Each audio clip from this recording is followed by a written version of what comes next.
Robotic vacuum cleaners are autonomous devices designed to make floor cleaning easier and more convenient. After unboxing, the robot should be placed on its charging dock to fully charge before first use. Ensure the charging dock is positioned against a wall and has ample space around it. Download the dedicated application for your robotic vacuum cleaner from the App Store or Google Play. Launch the app and create an account if required.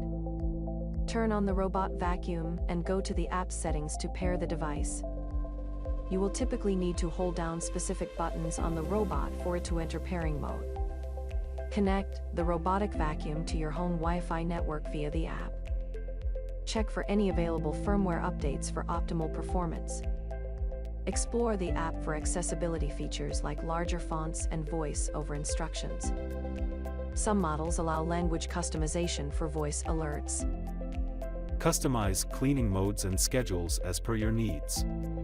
Most apps come with a virtual remote control feature that lets users manually steer the robot for spot cleaning.